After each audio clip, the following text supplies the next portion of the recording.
message vous est présenté par l'Assemblée chrétienne Le Tabernacle. www.letabernacle.net.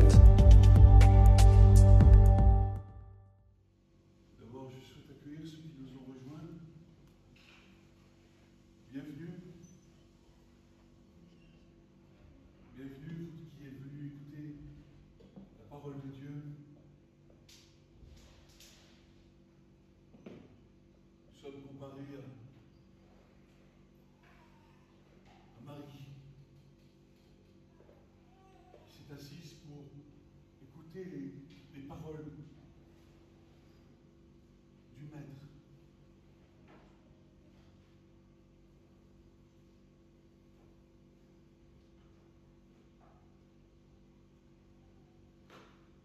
Et nous faisons bien de non seulement pas d'écouter, mais d'entendre.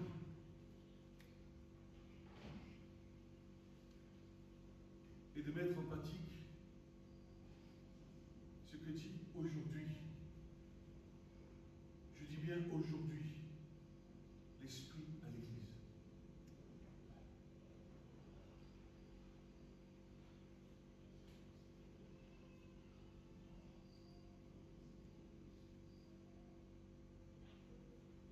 Le Seigneur m'a donné un sujet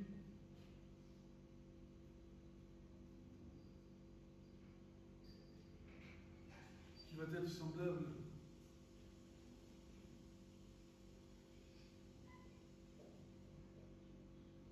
à quelque chose de compliqué à comprendre pour certains d'entre vous.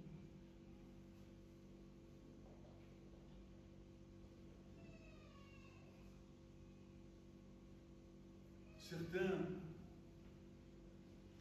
accepteront, d'autres rejetteront, mais ce n'est pas mon problème, c'est l'affaire du Seigneur.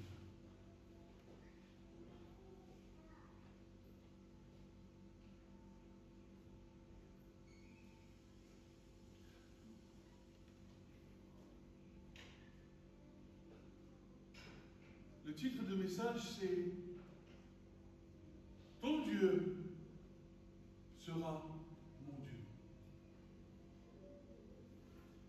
qui fait écho, bien sûr, au livre de Ruth, n'est-ce pas?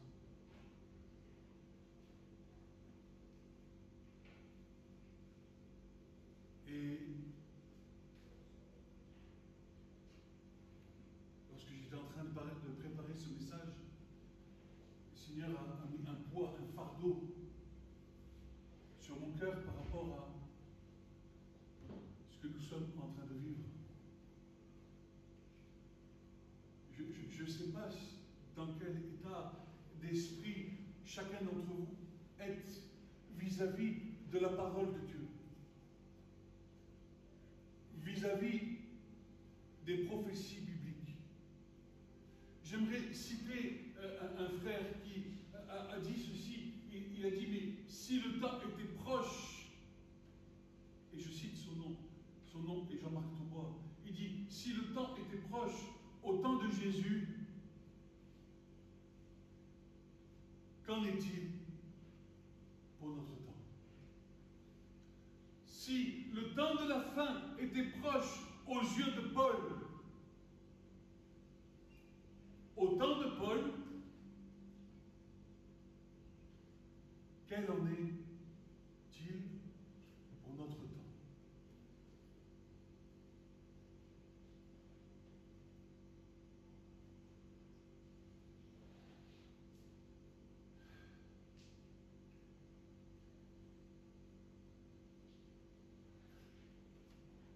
Nous avons tendance à regarder l'Écriture de manière restreinte. Non pas d'une manière globale, qui s'étend à toute la création et au plan final de Dieu, mais d'une manière restreinte et bien souvent dans notre entourage restreint. Nous voyons le salut comme un gage assuré pour nos familles, pour nous-mêmes, pour nos amis, pour nos nos entourages, ce qui est bon, ce qui est juste.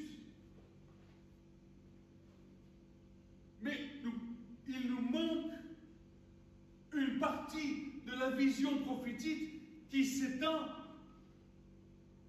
jusqu'au jour du retour du Seigneur, à toutes les nations, mais aussi à Israël.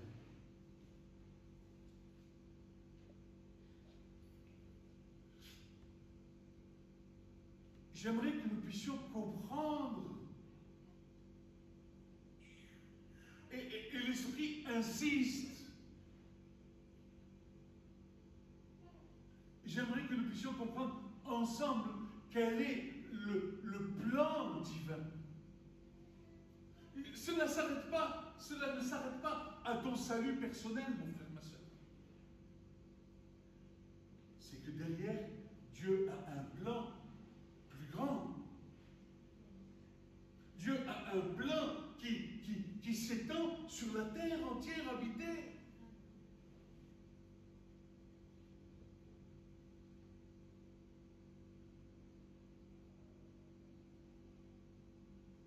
Plan dans lequel, toi aujourd'hui, qui as été appelé par la grâce du Seigneur à son salut, deviens acteur. Tu deviens acteur d'un plan qui s'étend sur toute la création et qui va jusque dans l'éternité.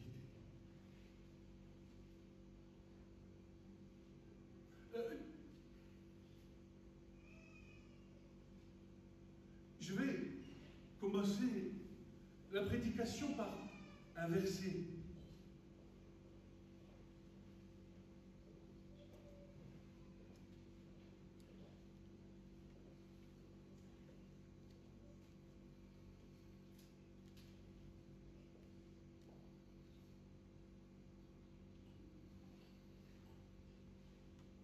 Proverbe 17,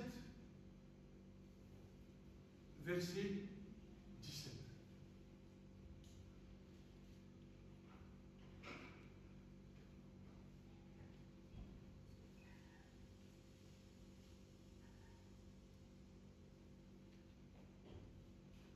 Alléluia.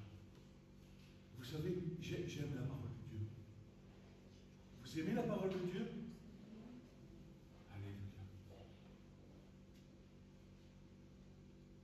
Ce verset dit ceci: l'ami aime en tout temps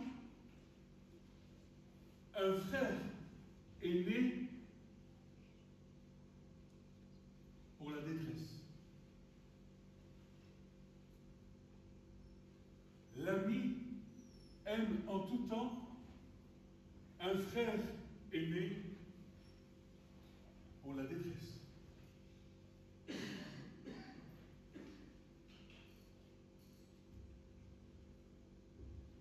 Je vais vous poser une question. Qui est Israël pour l'Église? Ou qui est l'Église pour Israël?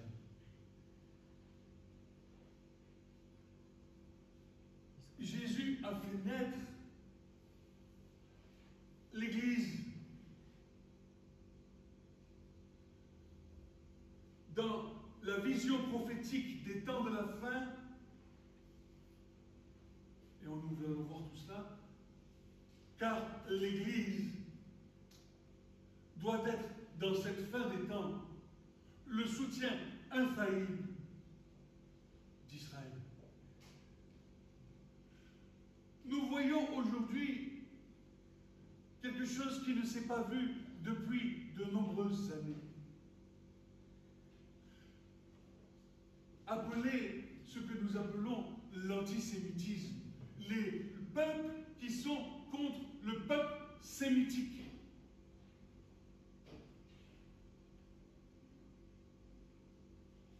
Ce n'est pas le résultat d'une pensée, mais bel et bien la naissance, ou du moins l'accomplissement d'une puissance spirituelle méchante, de ténèbres qui est en train de couvrir toute la terre. Et je vais vous dire quelque chose. C'est en train de commencer par les Juifs. Et parce que nous avons été hantés sur l'olivier, que les racines nous portent, alors, bientôt, cela viendra dans la vie des croyants dans le Messie. Ce n'est pas une question d'idéologie religieuse. C'est une question de combat de Satan contre Dieu. Les forces des ténèbres contre la lumière.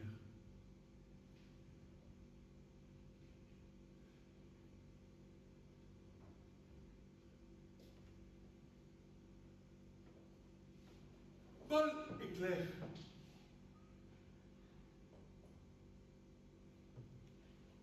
Paul est clair. Dans Romains chapitre 11, et nous allons le lire, verset clé de notre génération.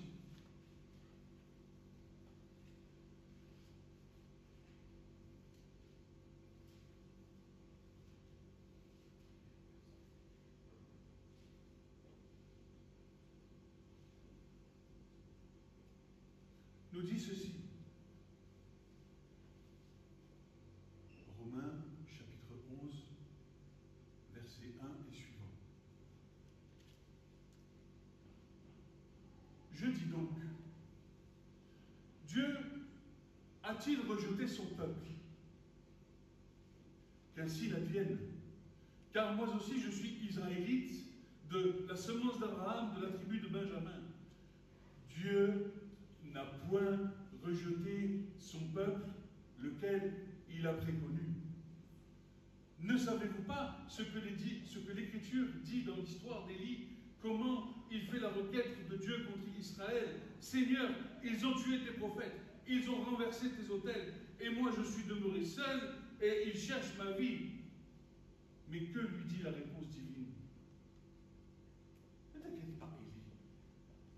Je me suis réservé 7000 hommes fidèles qui n'ont plein fléchi le genou devant Baal.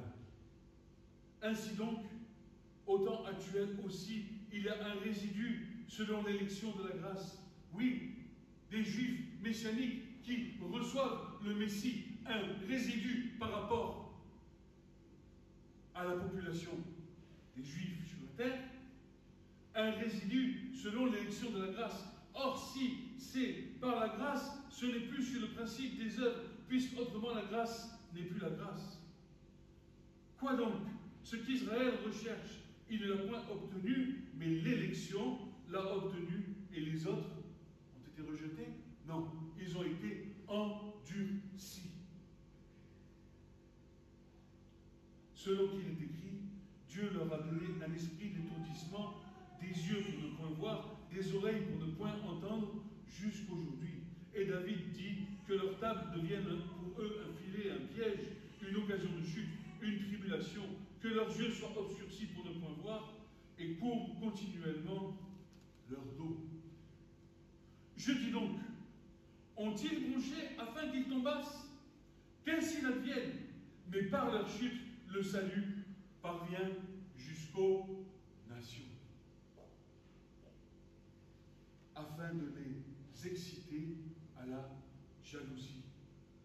Or, si leur chute est la richesse du monde, et leur diminution la richesse des nations, combien plus sera leur plénitude? Car je parle à vous, nations, en tant que moi, en effet, je suis apôtre des nations, je glorifie mon ministère, si en quelque façon je puisse exciter à la jalousie ma chair et sauver quelques-uns d'entre eux. Car si leur réjection est la réconciliation du monde, quelle sera leur réception, sinon la vie d'entre les morts? Tu vois,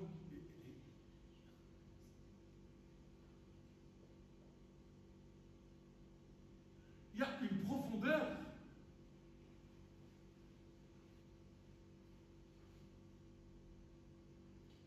si les prémices sont saintes, la masse l'est aussi. Si la racine est sainte, les branches le sont aussi. Or, si quelques-unes des branches ont été arrachées, et si toi qui étais un olivier sauvage, tu as été hanté au milieu d'elles, et tu es devenu coparticipant de la racine et de la graisse de l'olivier, ne te glorifie pas contre les branches, mais si tu te glorifies, ce n'est pas toi qui te porte, mais la racine qui te porte. Tu diras donc, les branches ont été arrachées, à moins, afin que moi je fusse hanté. Et ça, c'est la théologie de la substitution. Vous avez déjà entendu parler de la théologie de la substitution? La théologie de la substitution, c'est quand l'Église s'est approprié le salut de Jésus en disant, maintenant, le règne de Dieu est parvenu jusqu'à nous et Dieu a rejeté les Juifs.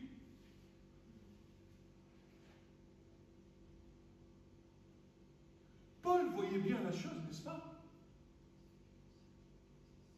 Et l'histoire de l'Église, je ne sais pas si vous connaissez l'histoire de l'Église, si vous vous êtes renseigné sur l'histoire de l'Église, sur 2000 ans d'histoire.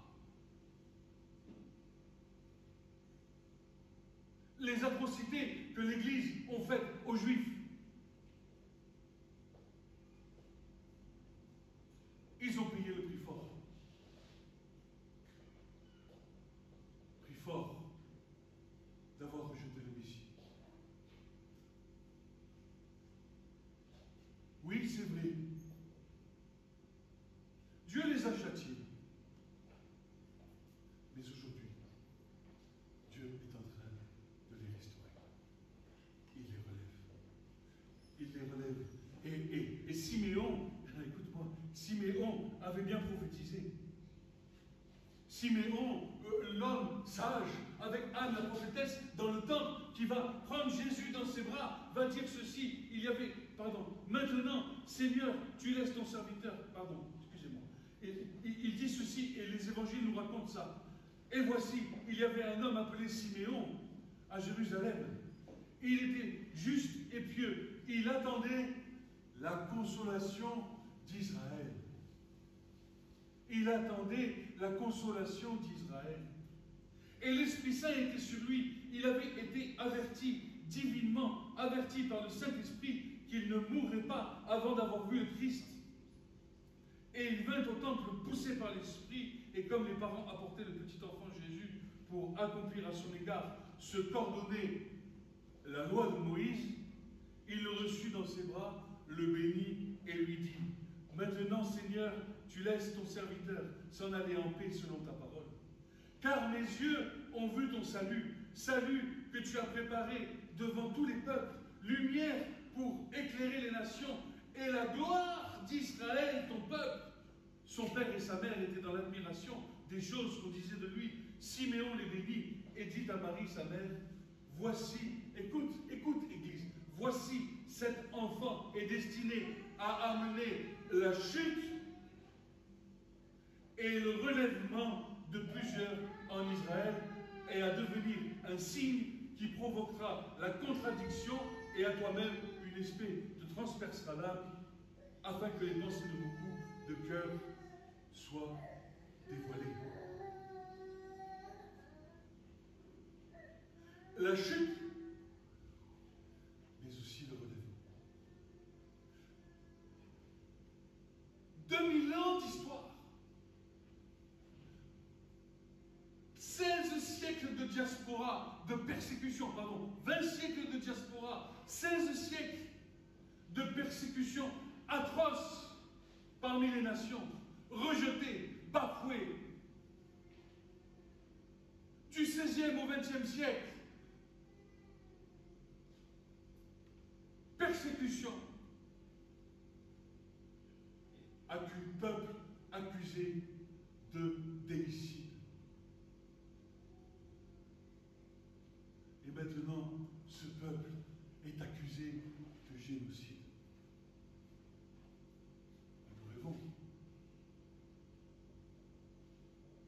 Nous rêvons. L'Écriture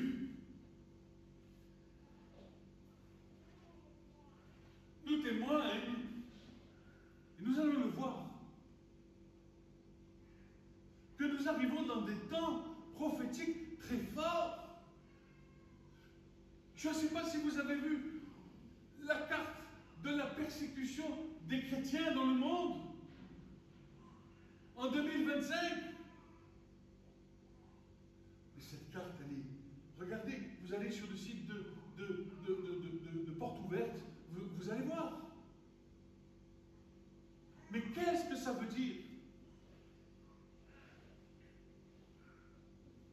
Ça veut dire que Satan essaye d'avoir un pas devant le plan du Seigneur, mais le Seigneur a déjà tout mis sous ses pieds. Pourquoi? Parce que les chrétiens dans cette génération vont être le soutien d'Israël. Spirituellement, matériellement. Pourquoi? Parce que si tu veux servir le Dieu d'Israël, il faut que tu acceptes les bénédictions, mais aussi les jugements de Dieu sur ta vie. Tu prends tout. Tu ne peux pas prendre juste ce qui t'intéresse. Le rejet, la persécution. Parce que tu ne fais plus qu'une seule et même plante avec le peuple. Parce que tu as été racheté au prix du sang de l'agneau. Et que tu es devenu, comme eux, un peuple de sacrificateurs. Pour servir qui? L'Éternel. Qui s'oppose à servir l'Éternel? Satan. Dès que ça, c'est pour ça qu'il y a un combat. C'est pour ça qu'il y a un combat si terrible pour les croyants.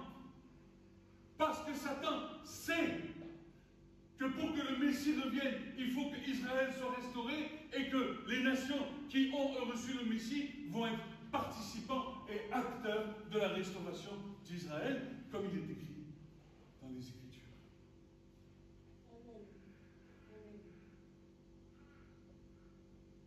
Le voile se lève, mon frère, ma soeur.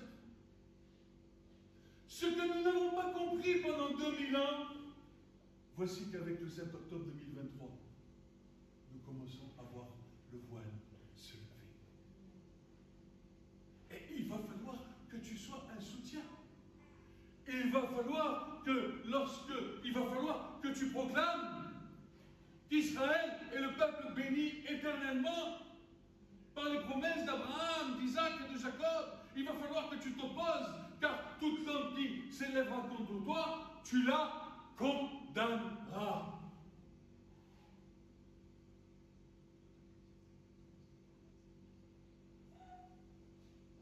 Où est le peuple de Dieu? Vous savez, ce qui est le plus terrible dans la Shoah, ça a été le silence. Les voix qui ne se sont pas élevées par crainte d'être associés aux Juifs, crainte d'aller à Auschwitz. Et ils regardaient des trains partir entiers. Par crainte. Alors que l'Écriture nous dit, hey, le salut vient des Juifs. Le salut vient des Juifs. Amen. Alors l'Église s'est séparée de ses racines. Mais vous avez été hantés, vous faites désormais plus qu'une seule et même plante. Alors certes, tu n'as pas la mezouza. Certes, tu ne vas pas à la synagogue. Certes, tu ne portes pas de kippa. Certes, mais dans le monde spirituel, tu es rentré dans le pays de la terre promise. Avec les Juifs. Amen. Avec les Juifs.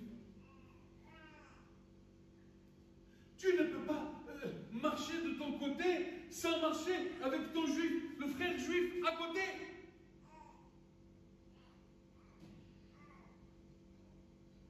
Tu dois le bénir. Tu dois l'aider. Tu dois prier pour lui. Tu dois le soutenir. Parce qu'ils accepté de recevoir la Torah sur le mont Sinaï, afin que tu puisses être agréé de Dieu. Tu crois que tout ça, c'est quoi? C'est pour la simple et bonne raison que tu puisses être sauvé, avoir part au monde à venir. Et l'Esprit parle aujourd'hui. Où est l'Église?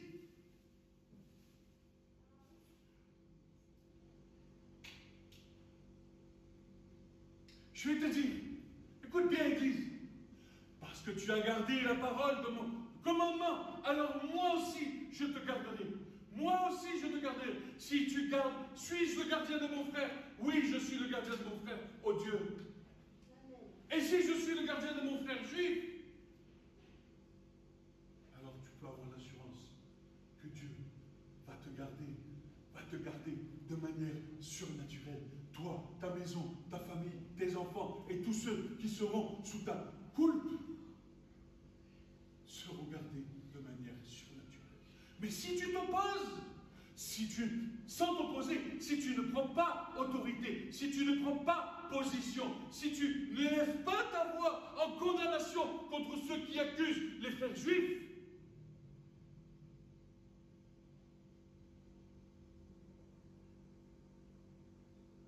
alors ne crois pas que Dieu va te garder.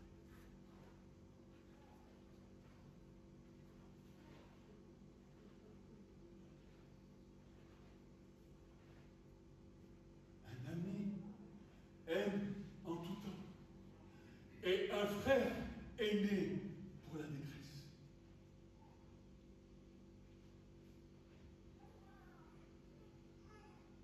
Et le but de l'évangile,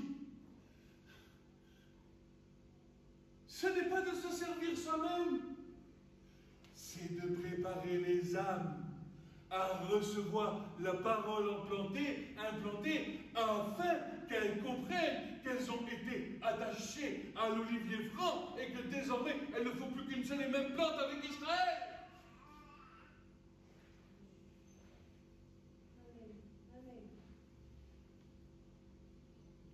Le voile se lève.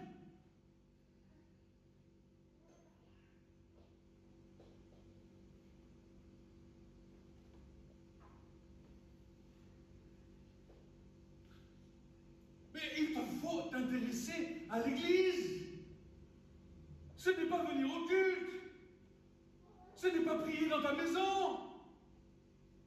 C'est comprendre le plan de Dieu dans la génération dans laquelle tu te trouves.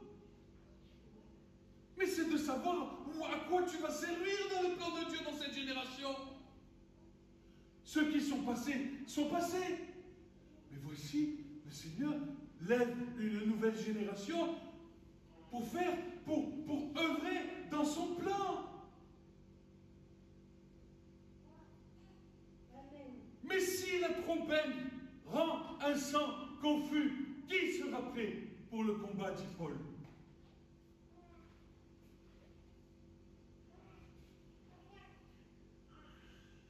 Seras-tu appelé juste parmi les nations?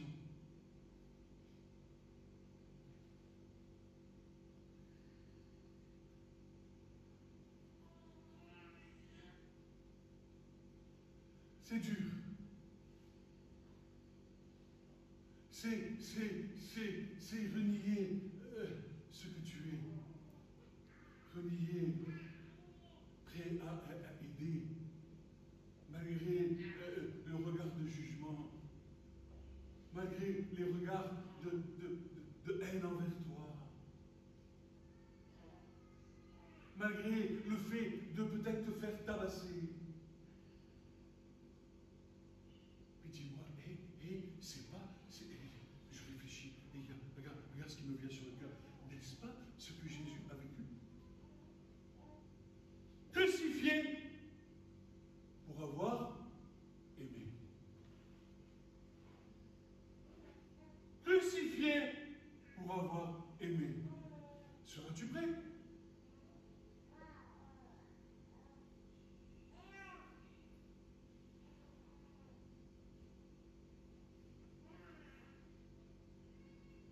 au regard des événements de notre génération, mais surtout au regard de l'actualité mondiale depuis le 7 octobre 2023, qui, nous le savons, a déclenché un tsunami antisémite sur toute la création, nous ne pouvons que constater au regard des Écritures, et plus particulièrement des prophéties eschatologiques.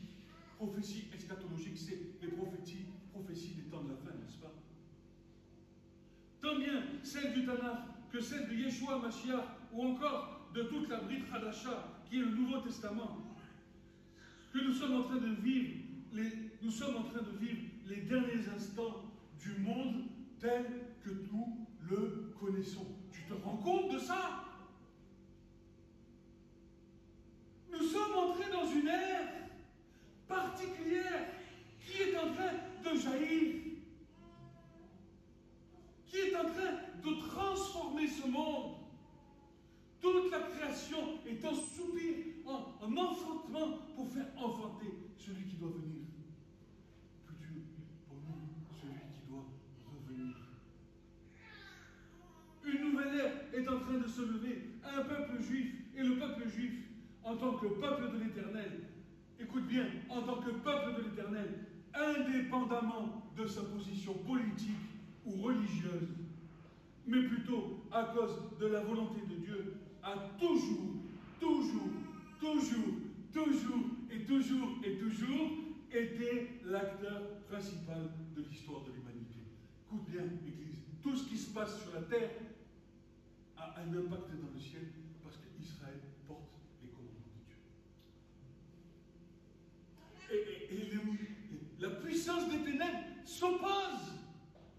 Il y a une puissance spirituelle, méchante et mauvaise qui s'oppose à la lumière.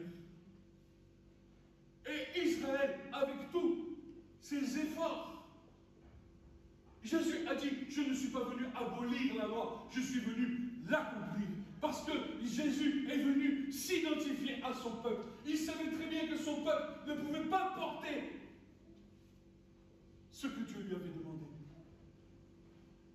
Et Jésus est mort sur la croix en s'identifiant complètement à son peuple.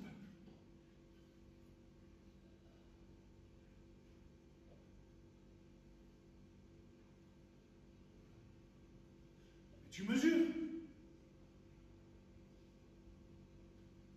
D'ailleurs, Jésus dit, j'ai été envoyé à la maison, aux brebis perdues de la maison de quoi? D'Israël.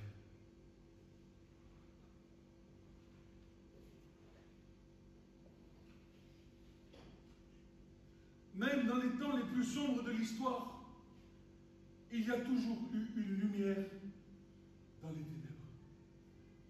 Une lumière dans les ténèbres. Dis-moi, pourquoi Israël accomplit les mitzvot de l'Éternel? Pourquoi Israël accomplit les commandements de Dieu? Mais parce que ces commandements ont un impact dans le monde spirituel pour maintenir la présence de Dieu sur la terre.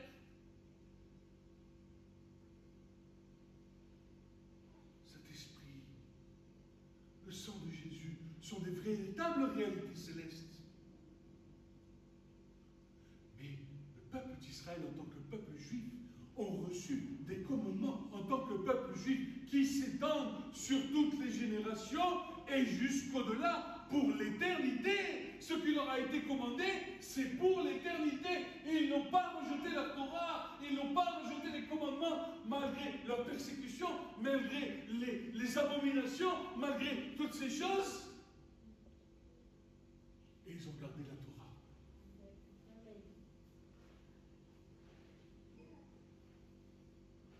Ils ont gardé la Torah. 6000 ans d'histoire. 6000 ans. Même Dieu, même Torah, même l'écriture, même langage. 6000 ans d'histoire.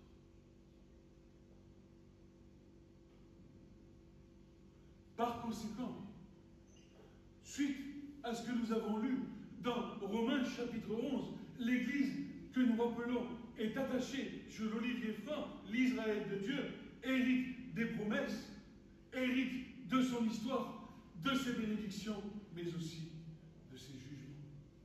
Il aura fallu 2000 ans d'exil d'un côté, 2000 ans de l'histoire de l'Église de l'autre, pour que nous arrivions désormais à vivre la conclusion finale du plan de Dieu, dévoilant que l'Église et le peuple de Dieu, en tant que peuple de Dieu, ne sont qu'un.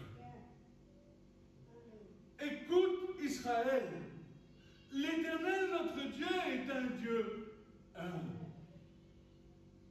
Paul, Épître aux Éphésiens, chapitre 2, versets 17 à 22, nous dit ceci. Et il est venu annoncer la paix à vous qui étiez loin, et la paix à ceux qui étaient près, car par lui nous avons les uns et les autres un accès auprès du Père par un seul et même esprit.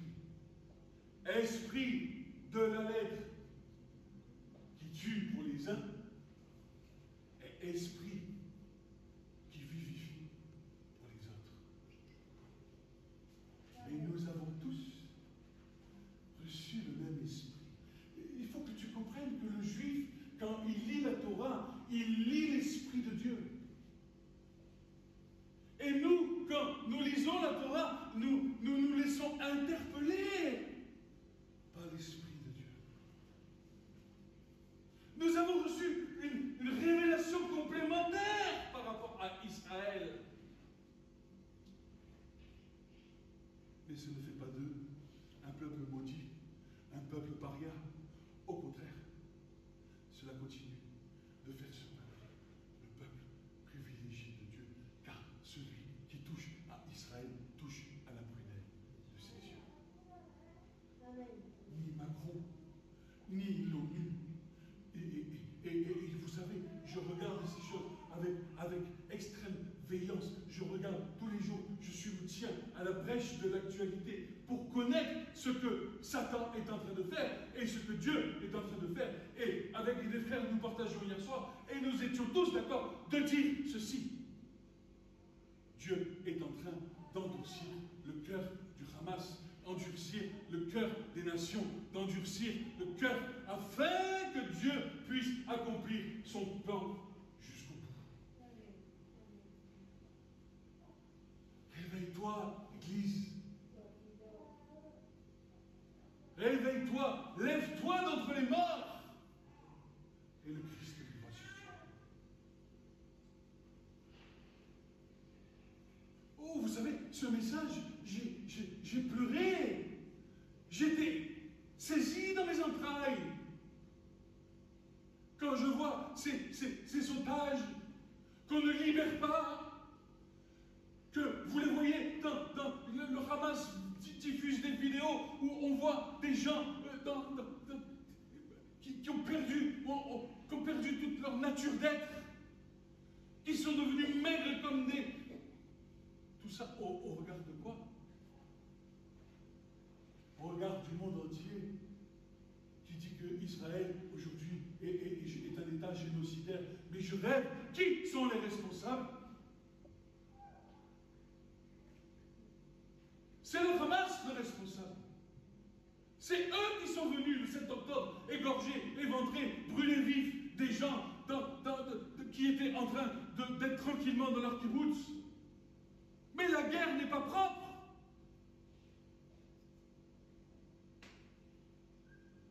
La guerre, c'est sale. La guerre, il y a des dommages collatéraux. Et tu ne peux point faire la paix avec un peuple qui désire te détruire. Donc tu te défends. Amen. Amen. Et l'Éternel est avec toi. Parce que l'Éternel sait. L'Éternel, écoute bien, Église, l'Éternel sait qui sont les siens.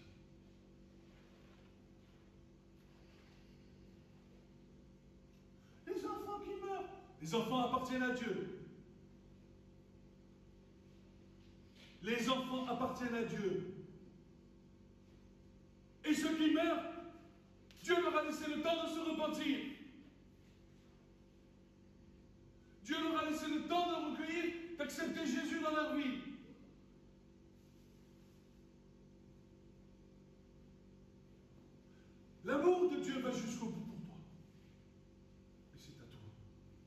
saisir,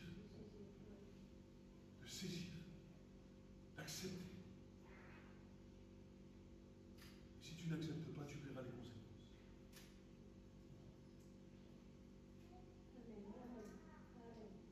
Et quand je vois l'Église universelle, dans son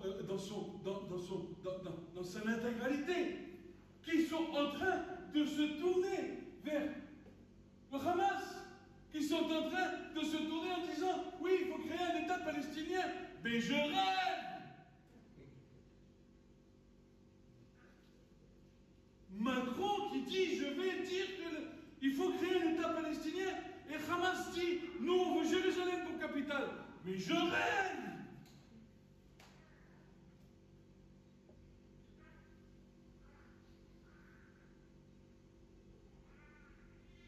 Paul continue. Ainsi donc, vous n'êtes plus, écoute bien, étrangers ni forains, ni des gens du dehors, mais vous êtes concitoyens des saints. Qui sont les saints? Vous êtes devenus concitoyens des saints. Saint, c'est Israël au départ. Saint, ça veut dire sanctifié. Saint, ça veut dire mettre à part. Qui sont les saints? Ce sont ceux qui sont sanctifiés par les commandements de Dieu. Et vous êtes devenus quoi? Des saints? Non, vous êtes concitoyens des saints.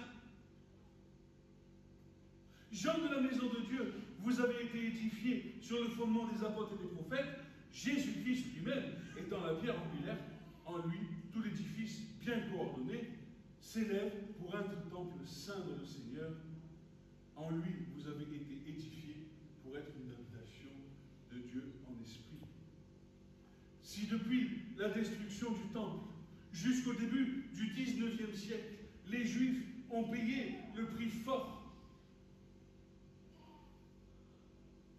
y compris au XXe siècle avec la Shoah, et le mot est faible, simplement parce qu'ils étaient juifs, nous arrivons aujourd'hui dans un temps où la chute d'Israël est finie, et maintenant, Dieu va les relever. Désormais, nous assistons à la restauration du peuple de Dieu, dans sa terre, sous une seule bannière, celle de la Torah, celle d'un seul et même Dieu, celui d'Abraham, d'Isaac, de Jacob, et bientôt, nous l'espérons, celui du Messie, qui se révélera à eux au temps opportun. Il se révélera à eux au temps opportun. Ces 2000 ans d'exil, ces 2000 ans d'histoire de l'Église, loin d'être glorieuses, accomplissent les nombreuses prophéties sur la chute et le relèvement d'Israël. C'est seulement à partir du début du 19e siècle et jusqu'au 20e siècle qu'un tournant s'opère par le Saint-Esprit, par le protestantisme, certains hommes connus comme Spurgeon, Brightman, Shaftesbury ont reçu la ferme conviction qu'il fallait que les Juifs retournent dans leur terre ancestrale pour accomplir les prophéties préalables au retour du Messie. La réforme protestante, la période contemporaine sont un tournant. L'espérance du retour d'Israël chez certains chrétiens évangéliques devient une réalité spirituelle. C'est à partir du 18e siècle, au tout début, que dans les milieux protestants, millénaristes, évangélistes, et notamment en Grande-Bretagne et aux États-Unis, on voit apparaître la théologie du restaurationnisme. Quel était leur désir? Que le peuple juif revienne en terre d'Israël comme les signes de l'accomplissement des prophéties avant le retour du Christ. Thomas Brightman disait ceci, il soutenait que les Juifs devaient retourner en terre promise. Charles Spurgeon disait ceci, les Juifs retourneront en Palestine et y régneront. La Palestine est une région, n'a jamais été un pays. Il n'a pas d'histoire, il n'y a pas de président, il n'y a rien et rien. Personne ne voulait de cette terre. Et parce que cette terre ne fleurit que quand la présence des Juifs y est, alors le monde entier est jaloux.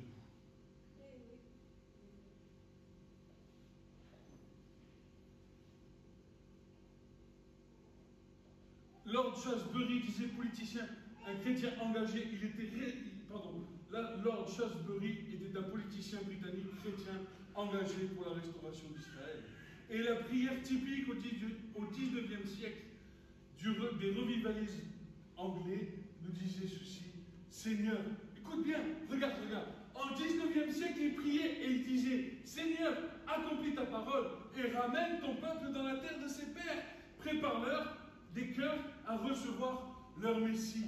Et nous, au 21e siècle, nous sommes cette génération qui voyons les accomplissements des promesses des frères qui ont été accomplies. Et nous rentrons dans ce plan divin.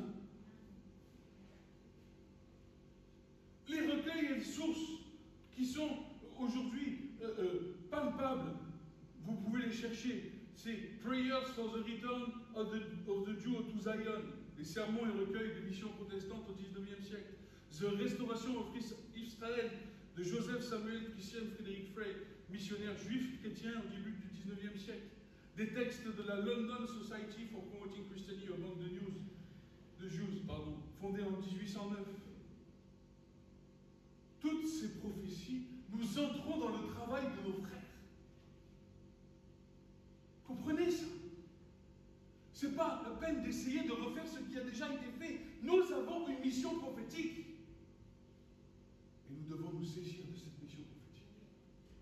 Être le soutien de nos frères pour qu'ils puissent tenir ferme et pour qu'on puisse ensemble accueillir le Messie qui revient.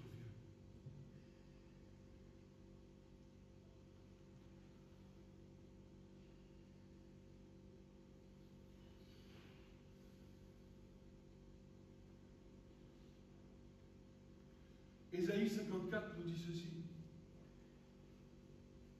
Régis-toi stérile, toi qui n'enfantes plus.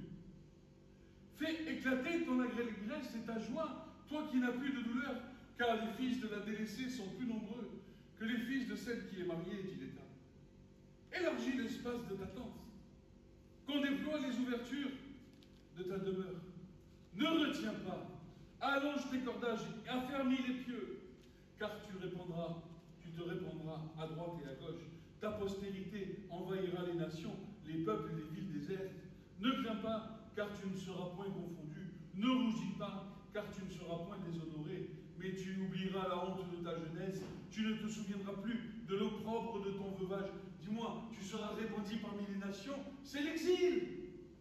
Et l'Éternel ramène son peuple. Il dit, tu ne te souviendras plus de ces choses-là, car ton Créateur, ton époux, l'Éternel des armées est son nom, ton Rédempteur est le Saint d'Israël. Il se nomme Dieu de toute la terre, car l'Éternel te rappelle comme une femme délaissée, au cœur attristé, comme une épouse de la jeunesse qui t'a été réputiée, dit ton Dieu.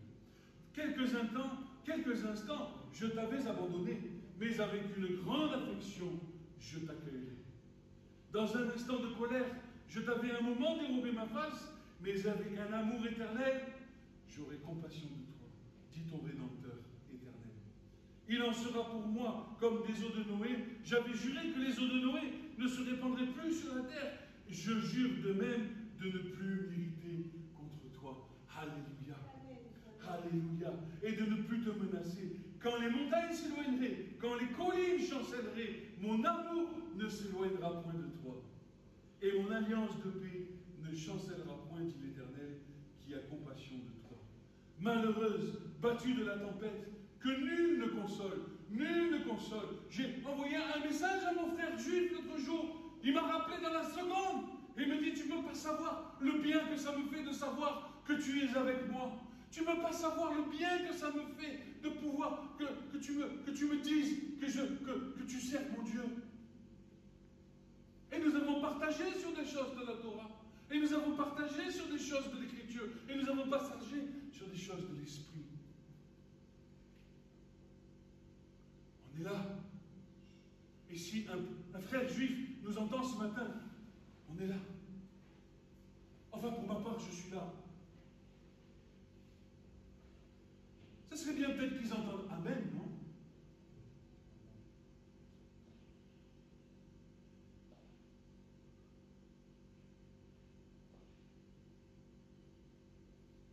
Je ferai de tes créneaux des rubis, tes portes d'escarboucle. Toute ton enceinte enceinte de pierres précieuses. Tous tes fils seront disciples de l'Éternel. Et la grande sera la prospérité de tes fils. Tu seras affermi par la justice, banni l'inquiétude, car tu n'as rien à craindre. Et la frayeur ne s'approchera pas de toi. Si l'on forme des complots, cela ne viendra pas de moi. Quiconque se liguera contre toi tombera sous ton pouvoir. Voici, j'ai créé l'ouvrier qui souffle les charbons de feu, qui fabrique une arme par son travail. Voici aussi, j'ai créé le destructeur pour briser. Toute arme forgée contre toi sera sans effet. Toute langue qui s'élèvera en justice contre toi, tu la condamneras. Tel est l'héritage des serviteurs de l'Éternel, tel est le salut qui viendra de moi, dit l'Éternel. Je vous demande 5 minutes de plus. Nous voyons également les prophéties de Zacharie. Vous savez, j'ai mon fils, le dernier fils qui nous est né, s'appelle Zacharie. Et je crois que tous les prénoms de nos enfants ont une signification particulière dans les temps où ils sont nés. Zacharie, chapitre 3.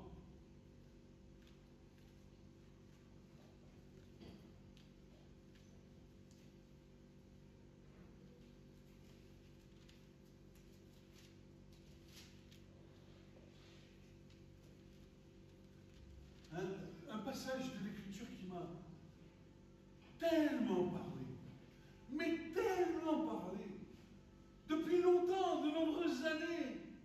Quand j'ai lu ce verset, ce passage la première fois, mon cœur était saisi de compunction. Pourquoi? Voici qu'il est écrit. Il me fit voir, Zacharie chapitre 3, verset 1, non, verset 13, pardon, non, chapitre 3, verset 1, nous dit ceci. Et il me fit voir Joshua, le grand sacrificateur, debout devant l'ange de l'Éternel, et Satan se tenant à sa droite pour s'opposer. Et l'Éternel dit à Satan, que l'Éternel te tense, Satan. Que l'Éternel qui a choisi Jérusalem te tense. Celui-ci n'est-il pas un tison sauvé du feu? Et Joshua, qui est Joshua? Qui est Yahushua? C'est le Messie que les nations servent. Et le prophète voit la vision, et qu'est-ce qu'il voit? À cause du manque d'attachement aux racines, voici ce qu'il voit. Joshua était donc vêtu de vêtements sales et se tenait devant l'ange.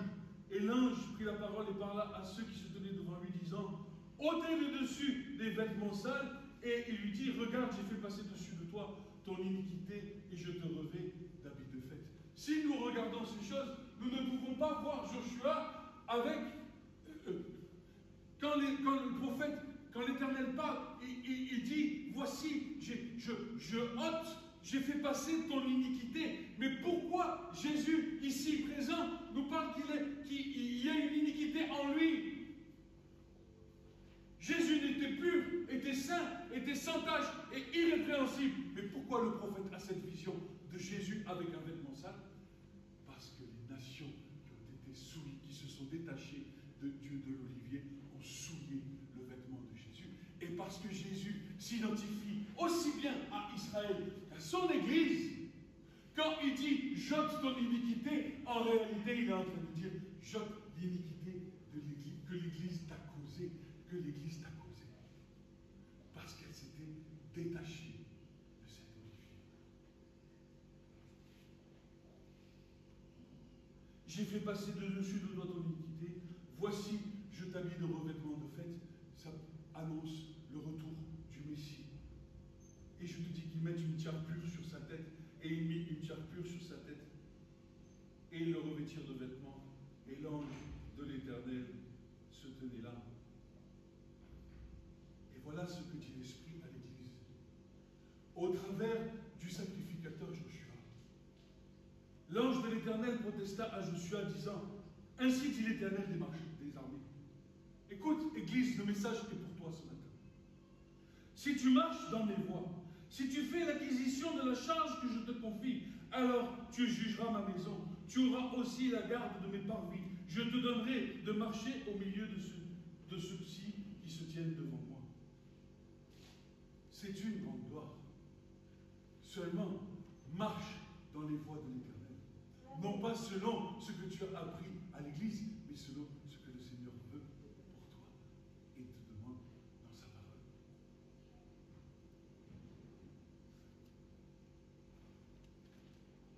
Enfin, oui, nous sommes dans des temps prophétiques très forts. Et la question que nous devons nous poser, je vous la pose à tous. Chacun répondra pour lui-même. Et je vous annonce déjà que ceci est une pierre de fondement pour les temps à venir. Si vous ne décidez de ne pas bâtir votre foi sur cette pierre, qui n'est ni plus qui n'est ni plus ni moins celle du Messie crucifié et du Messie ressuscité. La question que devons nous poser est la suivante. Quel rôle va jouer l'Église dans ces derniers temps? Sera-t-elle prête à payer le prix d'appartenir au Dieu d'Israël? Dis donc, l'Épître aux Hébreux ne nous dit pas que c'est une chose terrible que de tomber entre les mains du Fils du Dieu vivant? L'opprobre d'Israël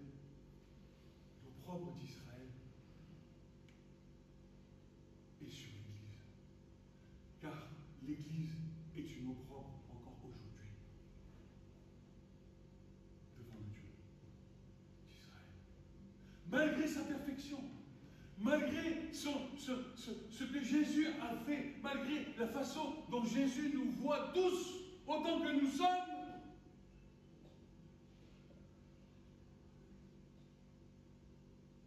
aux yeux du monde, nous sommes une opprobre. C'est pour ça que Paul dit, nous avons été choisis, nous les apôtres, comme étant des moins que rien, les derniers, des derniers, les ramassis de poussière de ceux que personne ne veut, que nous avons été estimés comme des brebis de tuerie, dira Paul. Quel rôle jouera donc l'Église dans ces derniers temps? Sera-t-elle prête à payer le prix d'appartenir à Dieu d'Israël, ou bien continuera-t-elle à sa propre perte? Écoute, l'Église, continuera-t-elle à sa propre perte de nier l'évidence que nous avons été enfantés pour être le soutien infaillible de ce que l'Éternel a déclaré pur?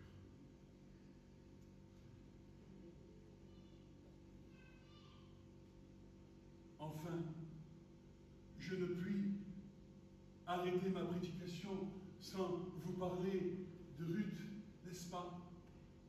Ruth 1, versets 14 à 21, nous dit ceci. Et elles élevèrent la voix et pleurèrent encore. Orpa baisa sa belle-mère, Ruth s'attacha à elle. Naomi dit à Ruth, voici ta belle-sœur est retournée vers son peuple et vers ses dieux. Que fera l'Église? Est-ce que l'Église retournera vers son peuple et vers ses dieux, c'est-à-dire vers Rome? Ou est-ce que l'Église s'attachera comme à Ruth et dira ton Dieu est mon Dieu? Je continue. Ne me presse pas de te laisser, de retourner loin de toi. Où tu iras, j'irai. Où tu iras, j'irai. Où tu demeureras, je demeurerai. Ton peuple, écoute mon frère, ma soeur.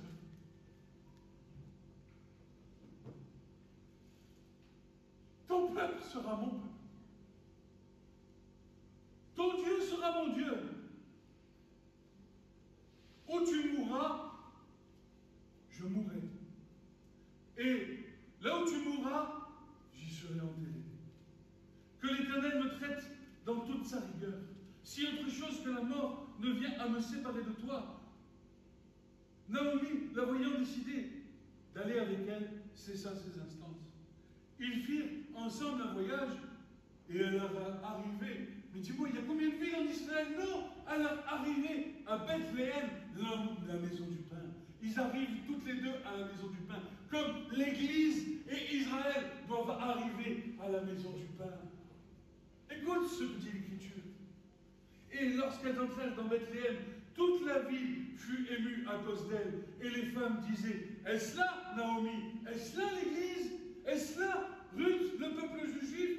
Toutes les nations verront que l'Église et Israël me font cœur. Et ils se réjouiront. Ne m'appelez pas Naomi, mais appelez-moi Mara, car le Tout-Puissant m'a rempli d'amertume. Et c'est dans cet état que l'Église doit être aujourd'hui, dans l'état d'amertume face à ce qui est en train de se passer en Israël. J'étais dans l'abondance à mon départ, et l'Éternel me ramène les mains vides. Oui, l'Église au départ est partie. Elle avait tout pour réussir, mais elle a failli. Et nous revenons vers notre peuple juif, et nous disons vers nos frères, enseigne-nous. Nous voulons être de votre part. Nous voulons avoir part à votre héritage. Alors je reviens les mains vides. L'Église de 2025 a les mains vides. Je sais que tu es nul, que tu es misérable, que tu es aveugle, et je te conseille d'acheter du collier pour oindre tes yeux et d'acheter de moi de l'or éprouvé par le feu, afin que tu ne paraisses pas dans ta nudité. Dit le Seigneur. J'étais. Pourquoi m'appelleriez-vous Naomi, après que l'Éternel s'est prononcé contre moi, que le Tout-Puissant m'a affligé?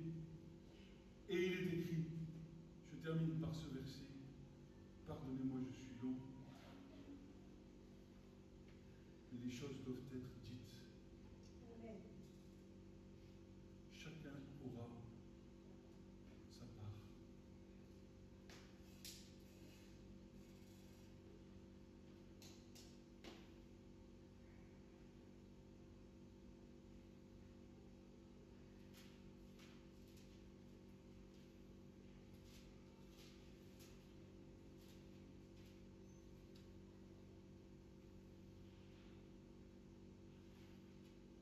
Ruth, c'est un petit livre.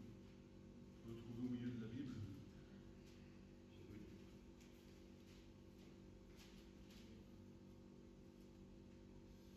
Page 280. Pardon? Page 280. Merci.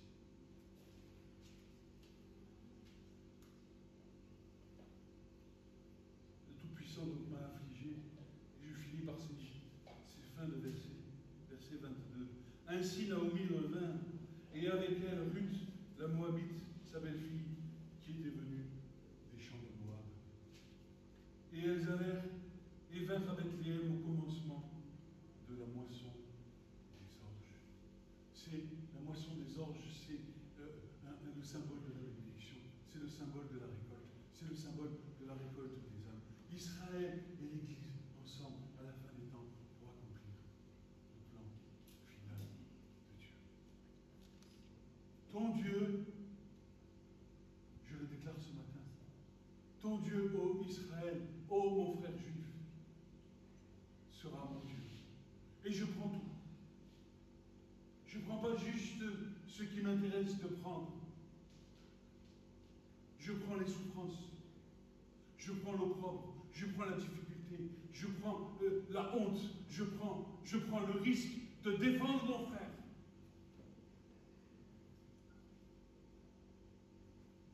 Parce que c'est la moindre des choses que je puisse faire pour ton frère. Et en faisant ces choses,